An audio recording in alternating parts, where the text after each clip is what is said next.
Okay, so looking at this first one, looking at the graph, is that growth or decay? Growth. It's increasing, correct? Yes. Okay. So going through and filling out this table should be pretty simple. Just plugging in 0 for x. So 2 to the power of 0 is what? 1. 2 to the power of 1? 2 squared. 4. Looking at this equation, what is my a value? 1. That is the same as that right there.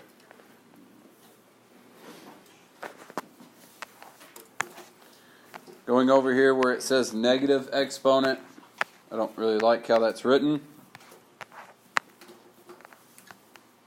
because you are not likely to see 2 to the power of x. You are likely to see 1/2 to the power of x, it's the same thing, just written differently. But you'll see it as 1/2 to the power of x. Okay, whenever we deal with this, whenever we get to the transformations and we start doing the tables, it's going to be a little bit different. You're going to have to identify that it is a decay, because 1/2 is less than 1. And the critical of your critical points, if it's decay, you're going to use 0, -1, -2. And the y values that you would get from that is the same as the y values over here. So here in a minute, whenever we do the transformations, and you've seen it before, and it may take actually seeing it here in a minute for you to remember it. But you know how we've had these tables right here, and we put the transformations out here, all that stuff, right? The numbers that I have here, if it's growth, you're going to do 0, 1, 2. If it's decay, you'll do 0, -1, -2, which we'll do that plenty here in a minute. So going down here to the information about our growth. Where is first let's do domain and range. What's the domain for that right there? All real numbers.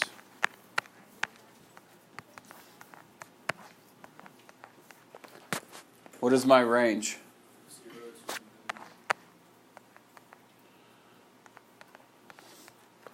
And what is the horizontal asymptote on that one? 1. X equals 0. Or 0. Y equals 0. Or y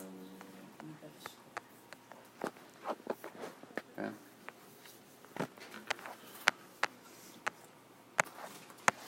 Going over to the decay. What is my domain? What is my asymptote? Y equals 0. What is my range? Will the asymptote always be in the range? Yes. So will I ever write a bracket on my range? No. For your range, you will never have a bracket this whole unit. The whole time. Want to make a point on, since I have both graphs up here, if that is growth and that is decay, what is this? Nope. Not decay. It is a growth that reflects over the x-axis, which absolutely seems like it should be decay. But it's not. Okay? It was the other way? So if it's this, that is going to be decay. This you will need to identify this as a growth that's reflected. Okay, so whenever you have the equation, you'll always look at that b value. That's what's going to tell you whether it's growth or decay, because this equation would be -2 to the power of x. Well, my b value is 2. let me write it like this. My b value is 2, so it's growth, but that one just reflects over the x-axis. Okay? Question? What if it's like going the other way?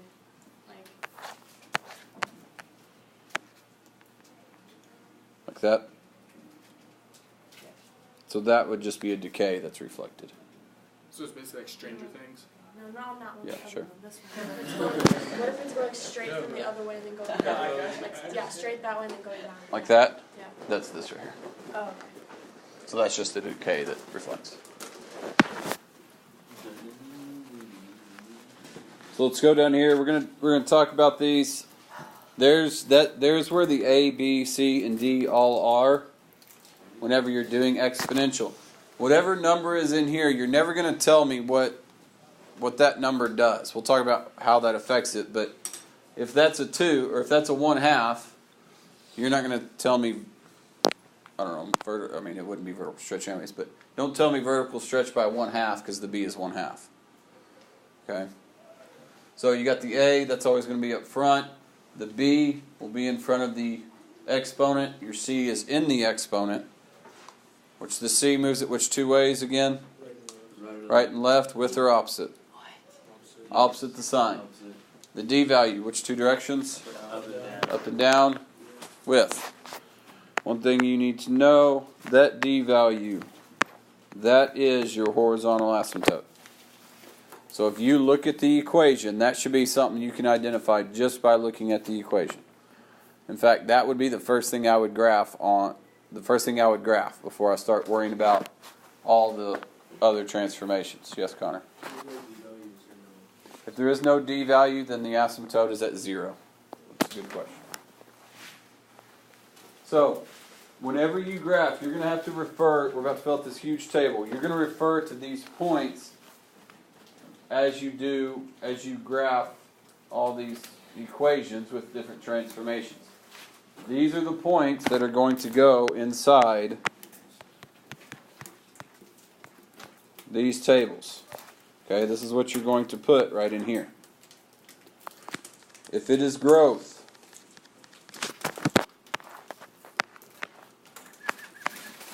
okay, which is 2, 3, and 4.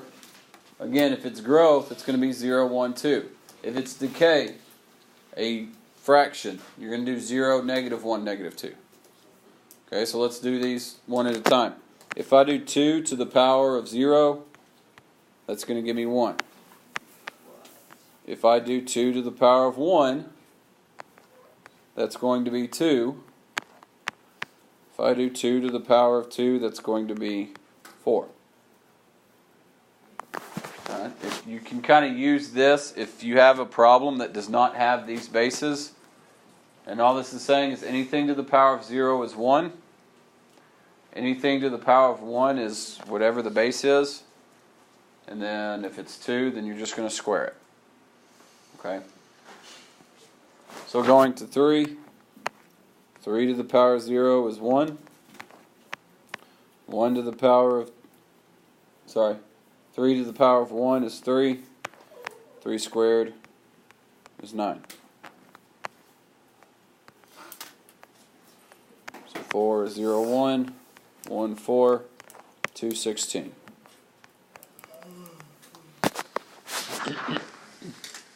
Okay, pardon? Go on the number 3 one again. So you do 3 to the power of 1. So 3 to the power of 1 is going to be 3. Okay. 3 squared is 9. Okay. So going to these over here, which again, and I changed this at the very top. I'm not a fan of this form. Don't write X's on it, but because they are the same.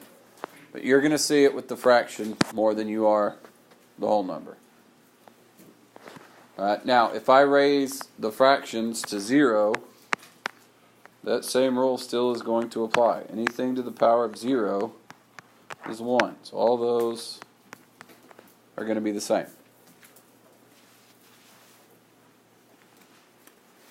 Now, after that, like I said, we're going to raise these instead of 1, we're going to raise them to the power of -1. Let's slow down and talk about that because it's not as simple as the positive exponents. So if I have a negative exponent, I can flip the fraction and have that positive and then make the exponent positive. So whenever I do that, I end up with 2 to the power of 1, which is 2. If I do 1/3 to the power of -1, it's 3. If I do 1/4 to the power of -1, that's 4. So if you look, I'm ending up with the same y values. Okay. And down here, you're going to end up, again, with the same y values as those. It's just those x values are going to be -2 instead of +2.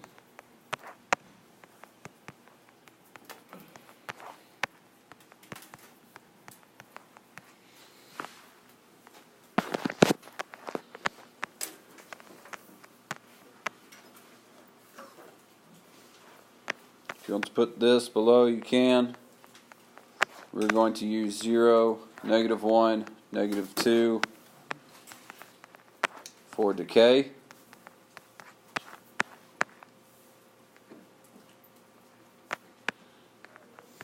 We're going to use 0, 1, 2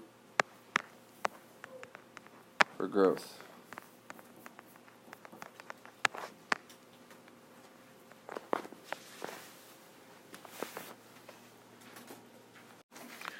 Go ahead and flip it over. Let's do these first. Never mind, I can get them all fit on one screen. Okay.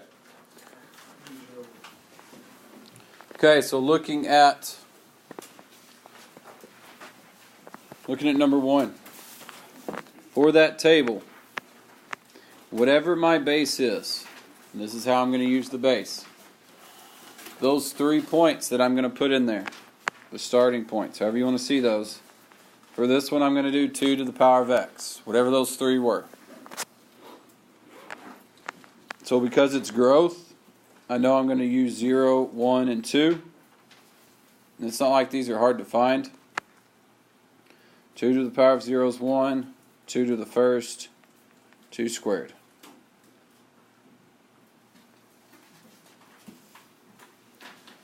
Looking back up to the equation. If I have x plus 5 right there, which direction is that going to move? Left 5. So I need to take all of my x values and do what to them? Add or subtract 5? Subtract 5.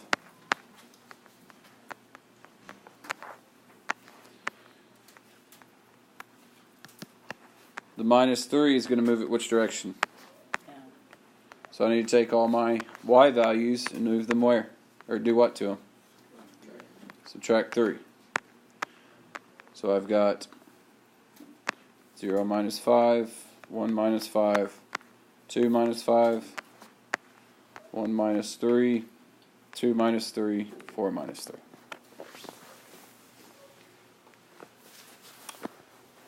So again, first thing I would graph on here, looking at the equation. Gabby, what is my horizontal asymptote?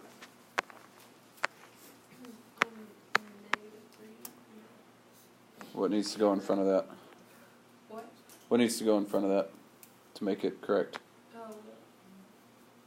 X equals Y equals? Y equals.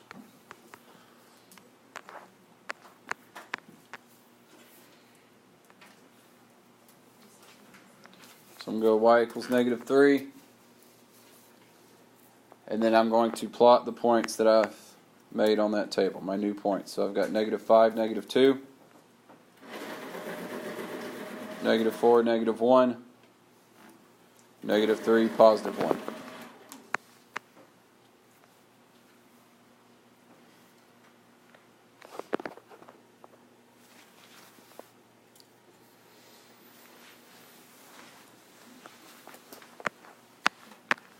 My domain is going to be what it's always going to be. Dog it. What's my range going to be on this one? -3 to infinity.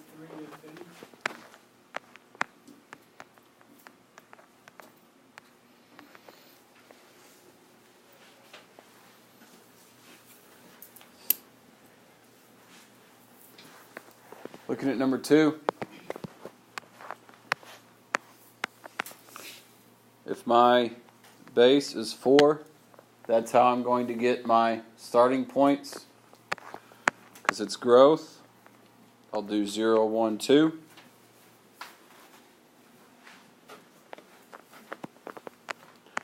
Four to the power of 0 is 1. 4 to the first power, and then 4 squared. Kiara, what is one of the transformations in that equation? Up 2. Christina, what's another one? Or Christia, sorry. Right, 5. Right 5. Connor, what's the last one?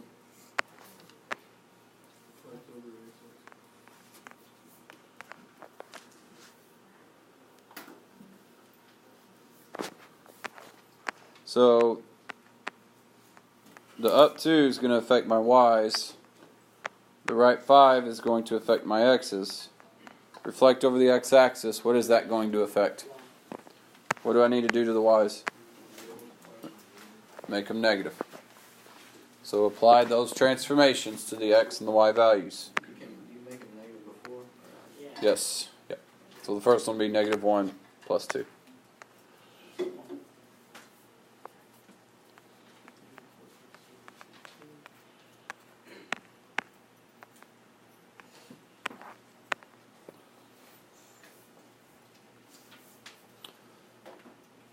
So Massey, looking at just the equation, what is my horizontal asymptote?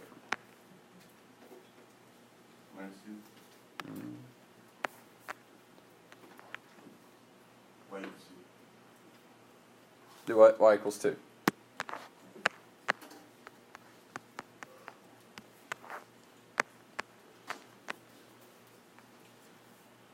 So I'll graph my asymptote, and then I'll graph the points that I made. So I've got 5, 1, 6, negative 2, 7, negative 14.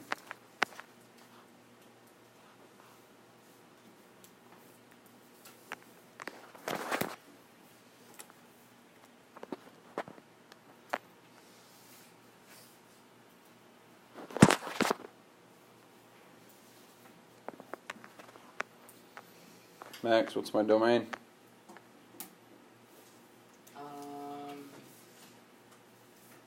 Negative infinity to infinity. And the range is 2. No. Garrett Kreitz, what would my range be? Negative 2. Okay. Somebody tell me what, because again, my horizontal asymptote is always going to be in my range. What transformation changed it from horizontal asymptote to infinity to negative infinity to the horizontal asymptote? The reflect over the x-axis. Alright, so let's go down here. My b value is 1/2, so that's what I'm putting in there as my starting points. It is decay, so I'm going to do negative 1 and negative 2. Again, you're going to have that table on the front of the notes. You can refer to that if you have to. Hopefully you can get to the point, especially with 2 and 1/2, you can memorize those right there. Kevin, what's the only transformation in this equation? There's up 3. Okay, is that going to affect the x or the y? Y. The y values. So I'm just going to add 3 to all of those. For my x's, they will stay the same.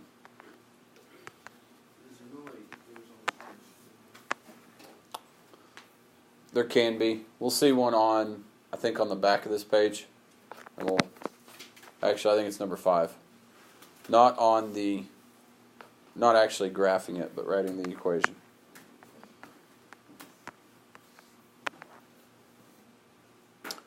Ashlyn, what's my horizontal asymptote? Y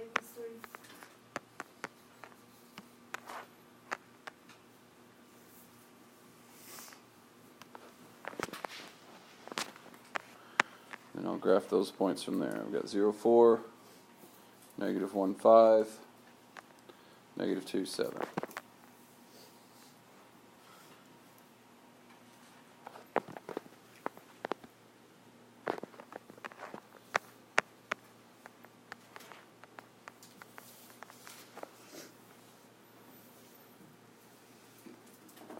Max, what's the range on this one? It depends. So 3 to is it negative infinity? Or is it infinity? Going up? So infinity? There you go.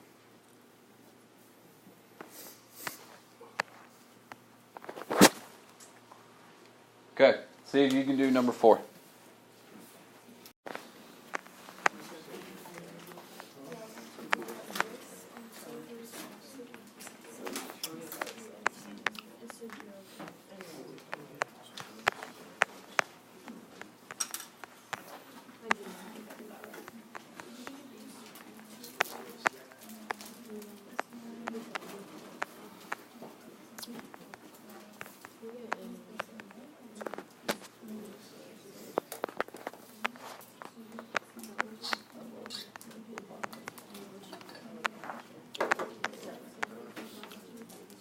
Starting to put that one up here.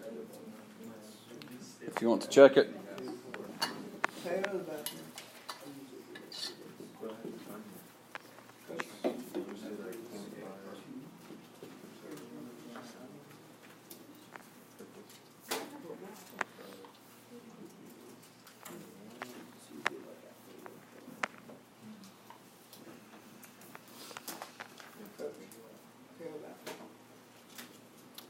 When we're done.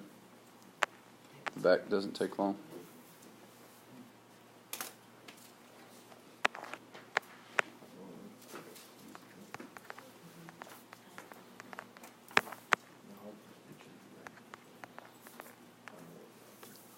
All right, let's go to 5 real quick. Yours is on that same page. This is formatted, so you just write this below on the page that we had the graphs. So it says the parent function 2 to the power of x is reflected across the x-axis. So that's going to give me a negative. It is horizontally compressed by a factor of 1/3. So here's a horizontal, not a vertical. So that's going to go up here in front of that. Now, the horizontal compression, that was kind of a bunch of the weird stuff. So if it is horizontally compressed by 1/3 in the equation, what is it? 3 to the power of 1. Well, so it's 3. Okay? You're not going to see a lot of b values. But if you remember, that's the one that you do the reciprocal in the equation. And then the rest of them are pretty simple. You got left 4, so that would be plus 4, and then down 7.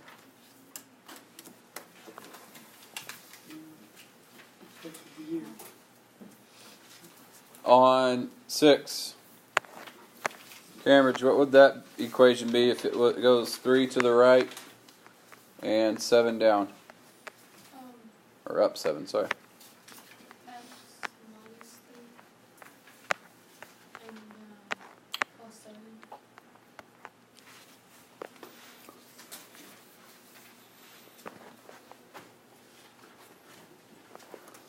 On 7, and you've got to be careful, especially come quiz time or test time. We took parent functions and applied the transformations there. On this one, you have just a random equation that is not a parent function. Okay? And then it's asking you to move that somewhere else on the graph. So what you can do is I would write out that original equation.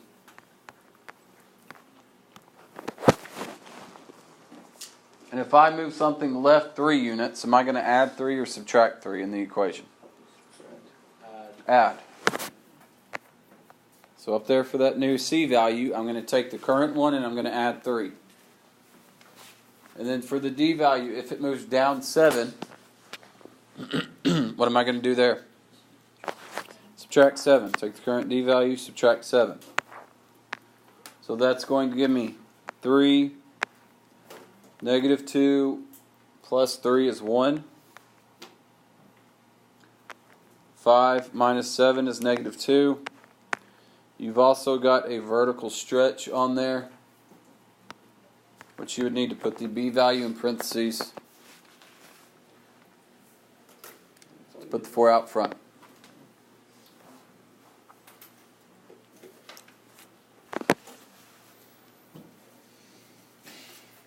Okay. Alright, going to this where you're asked to write the equation. Know if you're asked to write the equation, we're not going to ask you to necessarily write the equation from a graph that's going to have an a value, a vertical stretch, compress. The main 3 transformations that'll be on there is left, right, up, down, or a reflection. Okay, so before we do the equation, let's find the information because that'll help us get to the equation.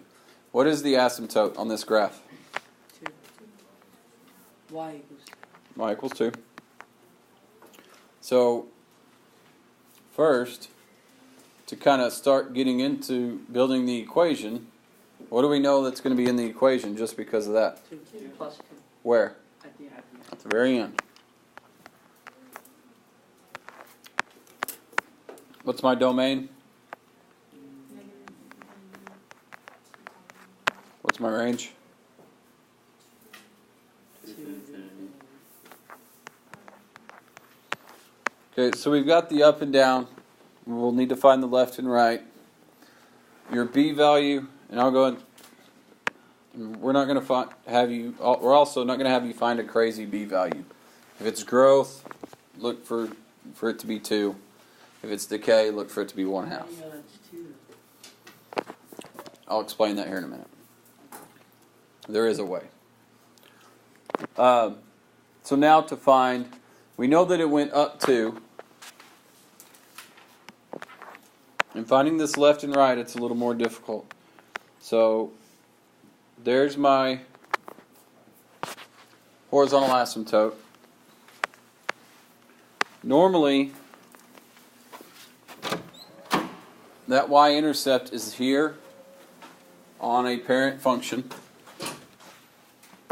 So that is also moved up left 2. And this is one of many ways that you can find this. So how many units to the right? What I can do is from there, I can go to the right until I hit the graph. And so that means it went to the right 4. Okay, because that's where that's going. If I go to the right 4 in the equation, what is that going to be? How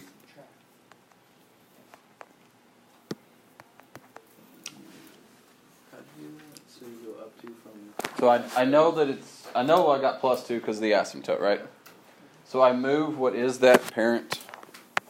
I kind of think of the parent function to the power of x, which I know that's kind of a critical point. I move it up 2 units, So it wouldn't be which is 3. wrong. Yeah, that's what I was wondering. I know the right 4 is on there. Sorry. Okay, so go back. I moved it up 3 units. I didn't move it up 2 units. So you move it up 2 units. Where do you put the 3? Nowhere? It's just, okay. But then it's the same idea, and I just wrote the wrong number here. We were actually on 5.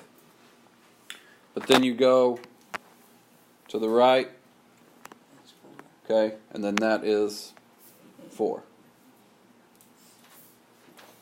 So is the parent function always going to so if it was at 4, would it be the parent function be 2?